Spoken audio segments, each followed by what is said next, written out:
Sa henerasyong ito, mabilis magbago ang paraan ng pakikipag-usap, lalo na sa henerasyon ng Gen Z. Mapachat, post, o comment, tila bawat salita ay may sariling kahulugan. Ngunit sa likod ng mga salitang na parabang, Riz at Delulu, may mas malalim na tanong. Paano nga ba nakakaapekto ang mga salita ng Gen Z o Generation Z sa ating lipunan? Isa lang ba itong puso o isa ring puwersang humuhubog sa paraan ng ating pag-iisip, pakikitungo at pagkakakilanlang bilang Pilipino? Silipin natin ang mundo ng kabataang Pilipino at ang kanilang natatanging wika at alamin kung paano nito binabago ang lipunan na ating ginagalawan. Ito ang dokumentaryong maghahatid sa atin ng mas malalim na pag-unawa sa talakayang ito. Sa malawak na mundo, patuloy na umiikot ang bawat kultura, bawat wika mula sa himig ng daigdig. Unti-unting humuhulma ang tinig ng bagong henerasyon dito sa Pilipinas. At lalong-lalo na sa lungsod ng Valenzuela. Sumisibol ang kakaibang anyo ng komunikasyon, ang wika ng Gen Z. Isang wikang puno ng likha, biro at pagbabago. Ngunit paano nga ba nito naapektuhan ang ating lipunan? Sa isang mundo kung saan ang impormasyon ay naglalakbay na singbilis ng liwanag, isang bagong wika ang patuloy na umuusbong. Ito ay mabilis, malikhain at patuloy na nagbabago at umuunlad. Ito ang wika ng Gen Z. Ngunit habang ang henerasyong ito ay nag-iiwan ng kanilang marka sa lipunan, ano ang ibig sabihin nito para sa mga nauna sa kanila? Paano hinuhubog ng wika ng Gen Z ang mundo ng mga millennials? Ano ang wika? Ang wika ay isang sistema ng komunikasyon na ginagamit ng mga tao upang maipahayag ang kanilang damdamin, kaisipan at karanasan. Ito ang pinakamahalagang kasangkapan sa pakikipag-ugnay sa kapwa. Sa pamamagitan ng wika, naipapahayag natin ang ating mga saloobin na ipapasa ang kultura at napapanatili ang pagkakaisa ng isang lipunan. Hindi lamang ito binubuo ng mga salita o tunog. Kasama rin dito ang kaayusan ng pangungusap, kahulugan ng mga salita, at paraan ng paggamit nito ay sa sitwasyon ng kultura. Ang wika ay buhay, sapagkat ito ay nagbabago sa paglipas ng panahon. Habang umuunlad ng teknolohiya at nagbabago ang lipunan, nagbabago rin ang mga salitang ginagamit ng mga tao tulad na lamang ng salita mula sa mga kabataan ngayon o wika ng Gen Z. Ano nga ba ang wika ng Gen Z? Ang wika ng Gen Z ay tumutukoy sa paraan ng pakikipagkomunikasyon ng mga kabataan sa kasalukuyang henerasyon na pinagsasama ang wikang Filipino, Ingles at mga bagong salitang nilikha mula sa social media at online culture upang ipahayag ang kanilang sarili sa mas malikhain, mabilis at madamdaming paraan. Halimbawa nito ang paggamit ng mga salitang tulad ng low-key, ibig sabihin ay paliham o hindi lantad. Riz, ibig sabihin ay karisma o dating.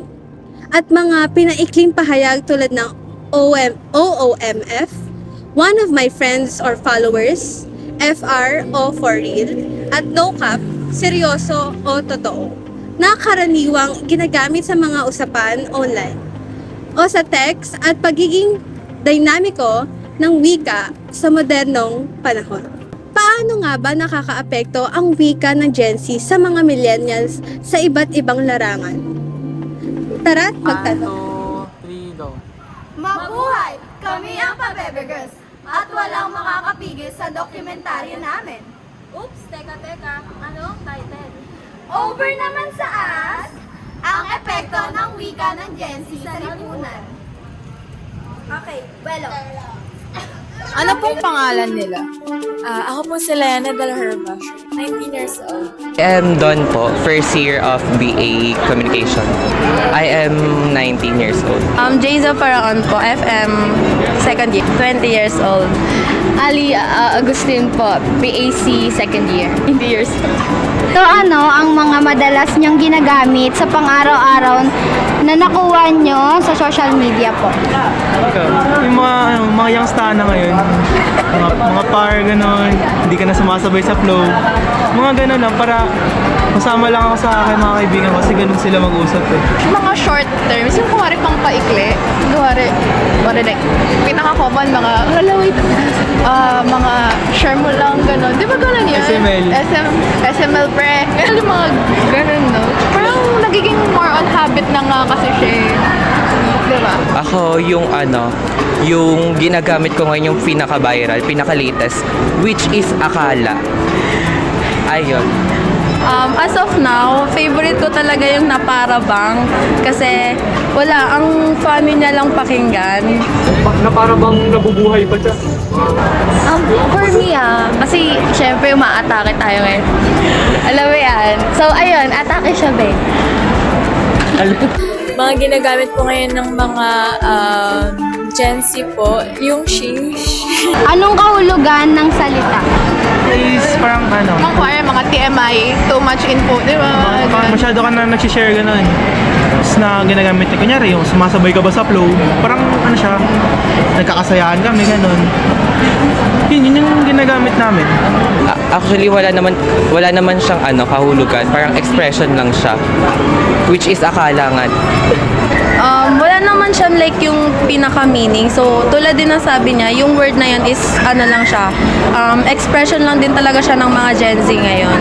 Nag-aano siya for everything eh. Kasi di ba, atake naman ang suot mo. Atake, ini-interview mo kami ngayon na nandito kami sa EO, nagpapa-check up kami ng mata. So yes, atake siya be. Actually, parang expression lang po siya, like parang namamangha, parang ganun. Paano at saan nyo po madalas ginagamit ang mga salitang ito?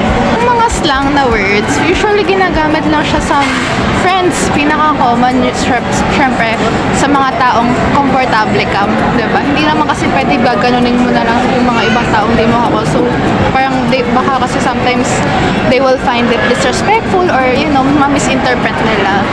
Taong comfortable ka or yung alam yung sinasabi mo kasi pag hindi alam yung sinasabi mo parang baka ma-misinterpret or ma-feel nila na disrespect sila. Time nakikipagbiruan ako sa friends ko, ganyan. And for example, ginagawa naming laughing stuff yung mga mga trend online, which is Akala. Lang din, parang sa mga conversation lang din namin with friends, like, na para bang hindi na pwedeng magkasakit ang mga college students kasi hindi nila kami binibigyan ng pahinga. So, yun. Everyday life? And species.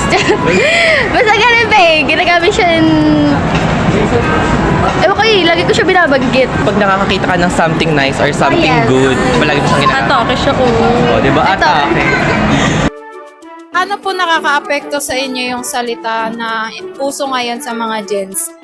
Someone po na hindi naman po ganun ka-active po sa social media and wala po masyadong alam na terms ng Gen Z or baka hindi lang po familiar, nakaka-affect po siya in a way na hindi ko po makarelate sa kanila and hindi mo po masyadong maintindihan kung ano yung sinasabi nila.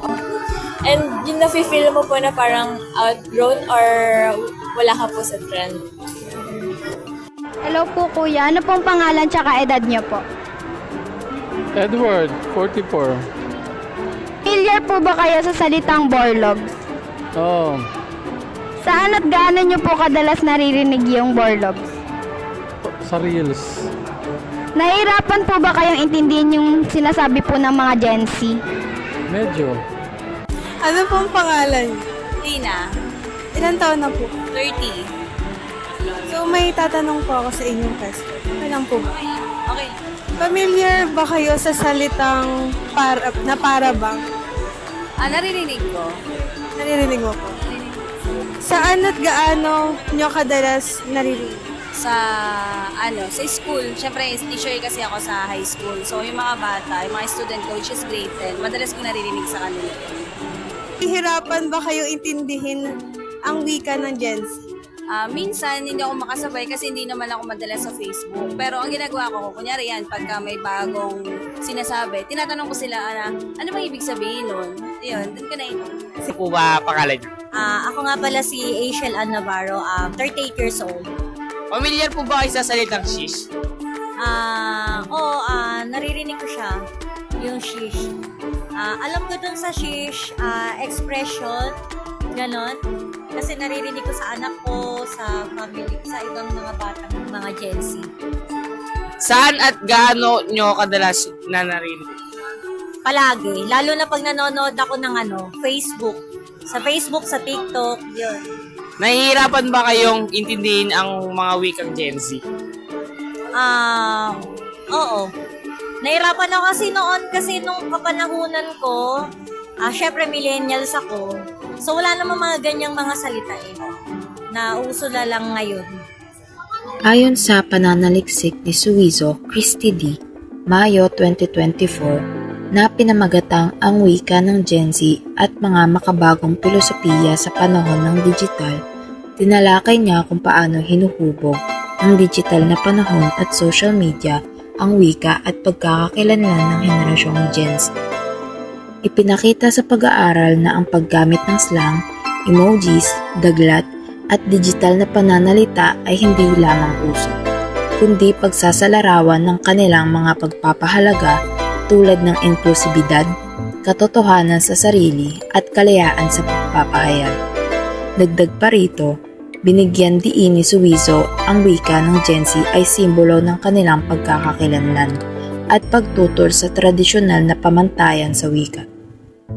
Sa kabuuan, ipinakita ng pag-aaral na ang pag-unawa sa kanilang paraan ng komunikasyon ay nagbibigay ng mas malalim na pananaw sa kultura, filosofiya, at ugnayan ng Gen Z sa digital na mundo.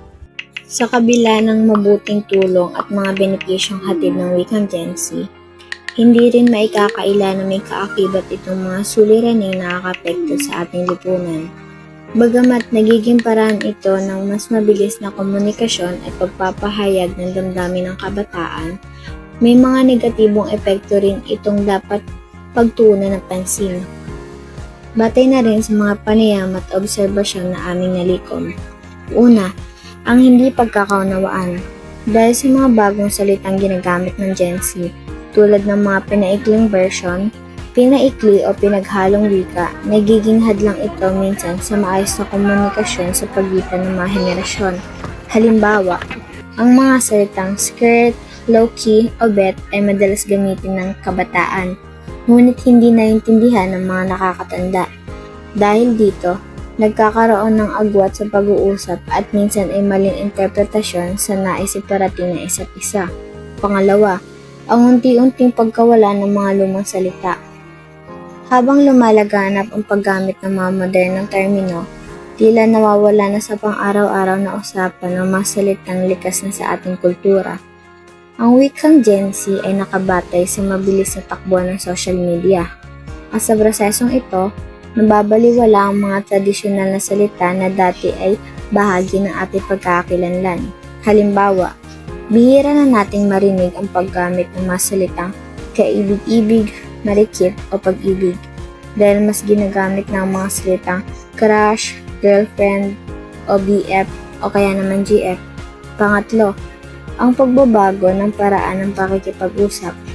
Dahil sa mga pinaikling salita at madalas na paggamit ng emoji o slang, nababawasan ang lalim ng komunikasyon.